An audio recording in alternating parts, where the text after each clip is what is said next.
The woods are green and colorful with plants of all kinds. We'll take a look at some of the many types of orchids found right here in the UP. There's probably about 50 species of orchids that grow in our area. 9 million acres of forest, 1,700 miles of continuous shoreline, 4,300 lakes, 12,000 miles of streams, more than 300 waterfalls, 15 counties, 2 time zones, and 1 area code. Welcome to the Upper Peninsula. Welcome to 906 Outdoors.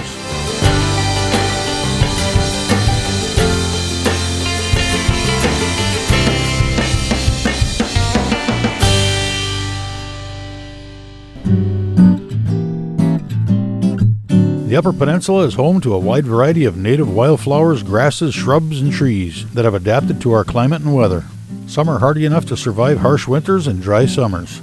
Others so delicate it's a wonder they could survive at all. Many we'd never notice under our feet as we walk through the woods. Some of the most unique are orchids. Most people think of orchids as being tropical plants growing in very warm places. They don't realize that we have orchids growing right here in the UP in northern eastern Wisconsin. There's probably about 50 something, maybe 54, 55 species of orchids that grow in our area. And we have something starting to bloom as early as May, and species that bloom all the way out until September and October. So each month and during that time period, you can find different species blooming. And you're not going to find every orchid growing in the same types of habitat. There's all kinds of habitat. There's bogs, cedar swamps, open wetlands, pine plantations, roadside ditches. Some orchids like areas that are sunny, some like them very shady. And some of our species of orchids don't even come up every year. You can go out really early in the season and start looking, and out late in the season, and if you're lucky, you might get half of the number of species that you can see in our area. We have large, beautiful orchids like our lady slippers orchids. You know, that's another thing. A lot of people don't know that lady slippers are orchids. And then we have very tiny, plain green and white orchids. Some that average person would walk by it, not even think about it. Okay, we have the Showy lady slipper. This is one of the 4 lady slippers that we have in the UP in northeast Wisconsin. It's also the largest one and the latest blooming one. First of all, it's illegal to pick orchids except on your own personal property. Secondly, when you're not just picking one flower, you're also picking all the future generations that this flower would produce seeds of. Also, by picking them down here, you're removing the leaves, and that's what the plant photosynthesizes with. That's what produces the food that keeps the root alive. And that happens 1 or 2 years in a row, this plant will die. And this particular orchid can take up to 25 years from seed until finally it becomes a blooming plant. And then after that, there's clumps that have been known to live for well over 100 years. So don't pick orchids. That's a hazard to them. Showy lady slippers in particular, but also to some extent the yellows, have a hair on their leaves that many people get a contact dermis rash from. You know, like you get from poison ivy. Lady slippers, like other orchids, they have a petal that nature has modified, which is one of the traits of an orchid. And the lady slippers, of course, this is a petal that's shaped like a pocket or a slipper. It's the landing pad of the pollinator. Many orchids are deceptive to their pollinators. They utilize a lure, in this case color, and also sometimes scent that says, I have nectar, I have pollen, but they don't have any. There are a few orchids that do have nectars. Once the pollinator gets inside this pocket, he gets stuck in there because the edges is rolled. So what he does is he's trying to get out. Well, now the orchid has a mechanical manipulation to get him to go where he wants it. And what happens is there's actually a little like tunnel that comes up and back here that the insect starts traveling out of, and he can finally force himself out. Lady slippers are pollinated by a bumblebee, by the way. And when he forces himself out, the orchid pollinea gets stuck on him. And then the next time he goes in, he's coming out, and he has to go past the female sexual parts. The pollinea comes off, pollinates the flower. The bees don't always fall for it. Sometimes they'll chew a hole in the slipper and escape instead.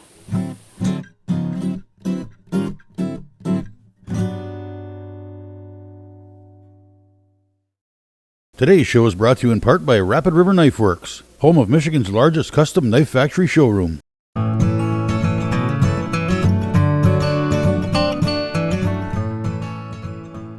Now, orchids don't all bloom at once. We have orchids that start blooming in May and orchids that bloom all the way out until September, sometimes even early October last year I found orchids.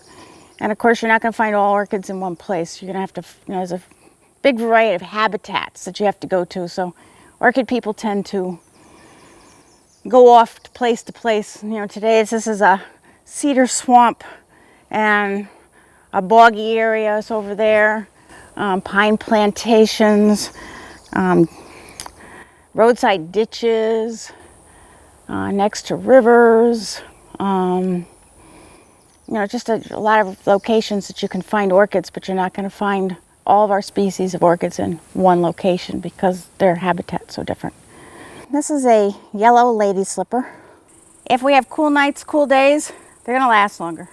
If it's hot, heavy rains, they're gonna turn brown and disappear a little faster.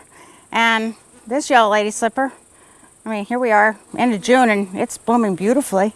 But in other places where they start blooming earlier and the habitat's different, they're completely gone. They've already dried up going to seed. So this habitat here is cooler for some reason, and the plant's lasting a little longer. So depends on a lot of different things. This is called blunt leaf orchid. And of course it's called blunt leaf because it has this one blunt leaf. And they do have a small amount of nectar for their pollinator. And the pollinator of the blunt leaf orchid is a mosquito. Mosquitoes are actually vegetarians. Only the females bite, and they only bite to get enough blood so they have protein to develop their eggs. The rest of the time, they are visiting flowers and sipping nectar out of them. In the process, of course, they get pollen on them, and they pollinate not just the blunt leaf orchid, but some of our other small native plants that are in these habitats. And this is an orchid. It's one of the Platantheras. There are a couple species of this particular type of orchid that are so similar that I'm not even going to try to say which particular species this one is. Things like the shape of the spur and the length of the spur and the color of the lip and stuff. And sometimes they can be really tall, sometimes they're really short ones. I just call them wren orchids. We have here a pink lady slipper. It's probably one of the best known lady slippers by people. The thing I want to point out here is this. This is last year's seed pod. Orchids are not like other plants when it comes to pollination. So orchid seeds do not have an endosperm, which is the food that feeds the seed so that it can grow roots and first leaves, etc. Orchids will have millions of seeds. They're tiny dust-like things. They drift off. The mycorrhizal fungi has to find them in the ground.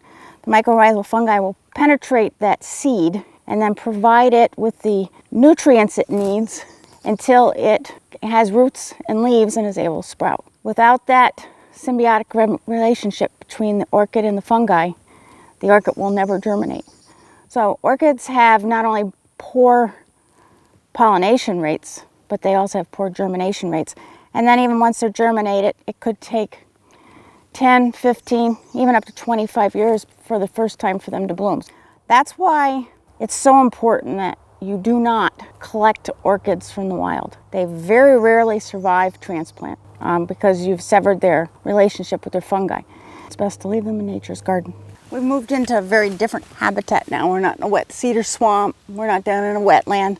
We're up here in more of a pine area. It's drier, sandier. And the plant we have now is called Hooker's orchid. It was named after William Hooker. He was a botanist.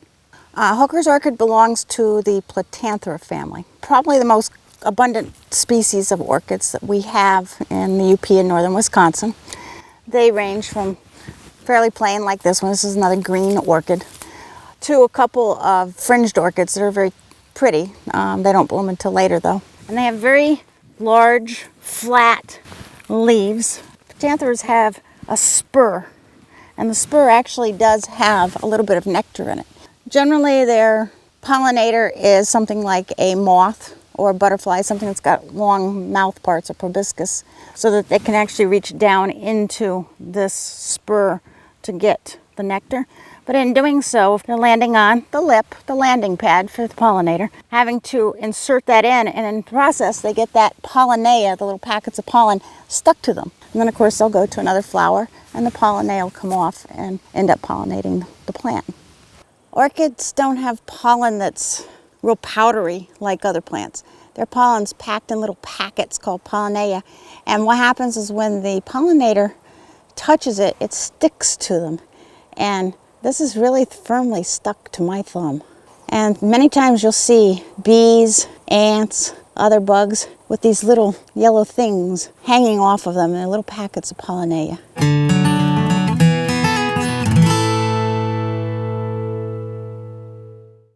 906 Outdoors is brought to you by Cooking Wild Seasonings. Make it fresh, make it yours. A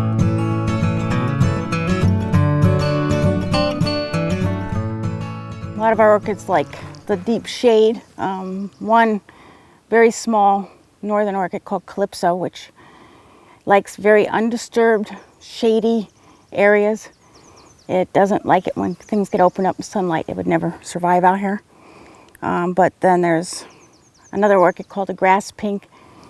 It doesn't want the blazing heat, but it likes it a little sunnier. And then we've got a couple of the yellow lady slippers out here that seem to be doing much better in the sunshine. Once things start growing in a lot of times the yellow lady slippers will start declining a bit from a little bit lack of sun. This is called a grass pink. Grass pinks are a little different than some other orchids. Most orchids are called resupinate. That means that as the flower starts opening and developing, it twists and the lip ends up being in the lowermost position. That's what we're used to seeing most orchids at. However, grass pinks are non-resupinate. They don't twist and the lip stays in the uppermost position. You can see these little hairs here, they're kind of yellowish. And it looks like pollen. And of course, bees like pollen. And then down here is the column. And what happens is the pollinator, if it's heavy enough, and small bumblebees and native bees are, they land here on these little hairs expecting to get pollen. That's the lure. And then what happens is this lip is actually hinged. And when the weight of the bee lands there, this hinge goes whoop, and it slaps the pollinator down on the column and slaps the pollinea onto the pollinator. The pollinea is sticky, so it sticks on there. Sometimes the best way to find orchids, especially in all this greenery and once the ferns and things have gotten really tall, is by the last year's seed head. It's brown, stands out. Then over here, you'll also see this year's flower stalk on this orchid just starting. These orchids are called rattlesnake plantains. We have 4 rattlesnake plantains in the UP. This is the most common, Goodyear repens, or lesser rattlesnake plantain. And then there's also downy, checkered, and then there's also one called the greater rattlesnake plantain. And that one you only find along the edges of the Great Lakes areas. It's not found inland at all. Now, rattlesnake plantains will get a stalk of flowers, white. There's some differences in the flowers and the different species, but the way to tell these species apart from each other is by their leaves. Okay, they're called rattlesnake plantains because their leaves have this reticulated patterns on them like snake skin. And each of the rattlesnake plantains have different patterns on them. The orchid we have here is called Loesel's Twayblade. Now, Loesel's Twayblade is unique in that it is actually rain-assisted pollination. It has a very curved lip. And what happens is the rain hits that curve, bounces back, knocks the pollinea off onto the female parts and pollinates the plant. And it's a very successful pollination strategy. This is last year's seed head.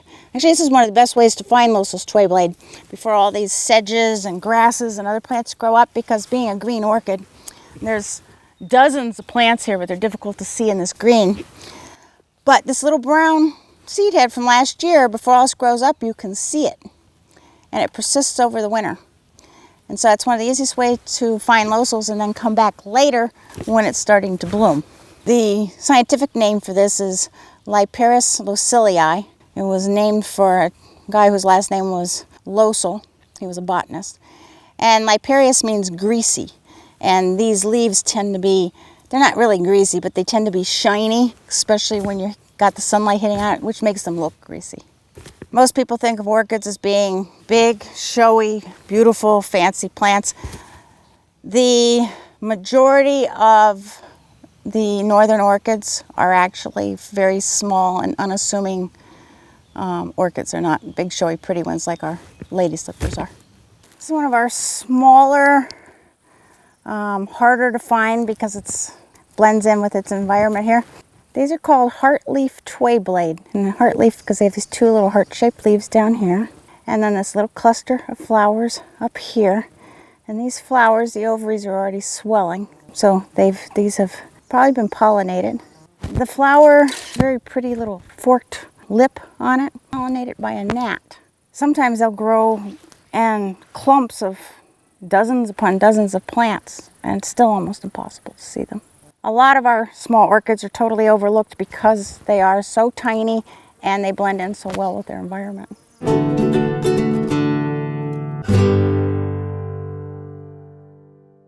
906 Outdoors is brought to you by Race Driven, your source for premier power sports products.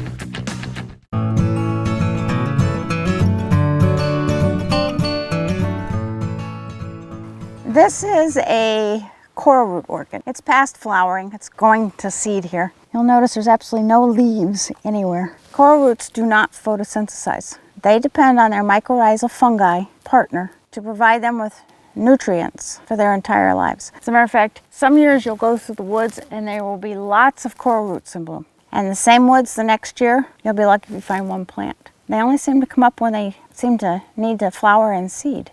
Otherwise, they're living very happily in the ground, getting all their nutrients from their fungal partner. They're called coral roots because their root system actually looks like coral.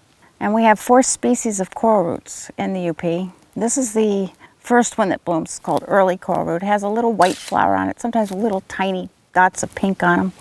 Then we have the striped coral root, which has the larger flower. And then spotted coral root, which has a nice tiny little flower, has little burgundy spots on it. And then just discovered within the last 3 years is a coral root called autumn coral root. It was unknown in the UP until about 3 years ago when a couple of orchid enthusiasts found it growing up in Pictured Rocks Lakeshore area, which expanded its range quite a bit north. And then last fall, myself and some friends were wandering around Dickinson County and we found a small patch of the autumn coral root over there. Coral roots are so small and inconspicuous that most people don't notice them, so they're probably more overlooked than they are actually not existent. The common name for this is dragon's mouth. The scientific name is Arethusa. Arethusa was a Greek goddess who hid by becoming water, and she came up as a water fountain. And this has that graceful slope that looks sort of water fountainy. You'll notice there's not really any leaves with this plant. It does have them, but not noticeable in this moss. Habitat destruction is probably one of the greatest hazards to orchids. This little wetland here is home to several species of orchids, some that don't bloom until much later this summer.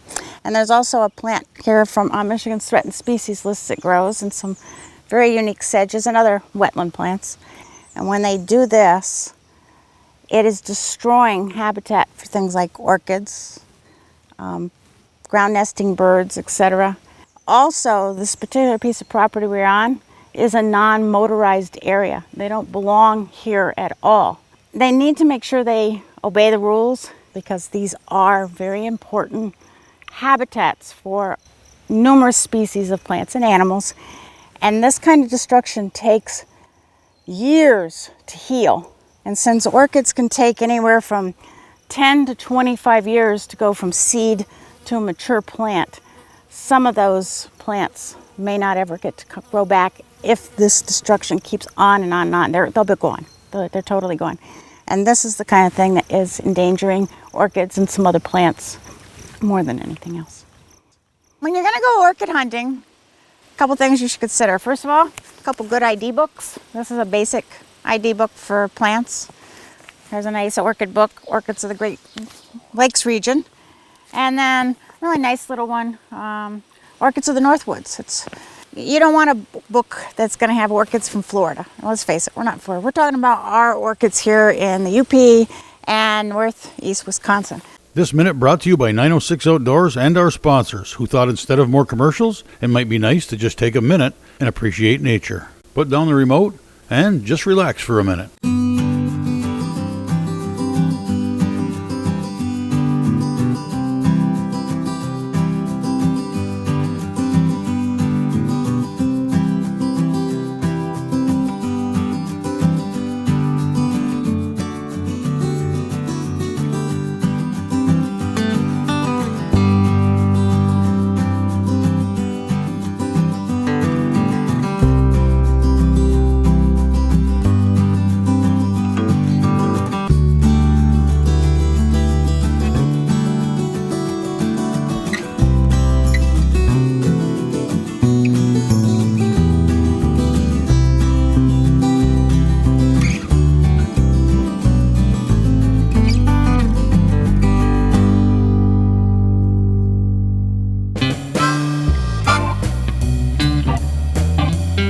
Feel free to join us on Facebook or visit us at 906outdoors.com for a look at all of our shows, as well as the 906 Outdoors Fishing Report, shopping, and more. Thanks for watching, and we invite you to join us next week for another adventure right here on 906 Outdoors.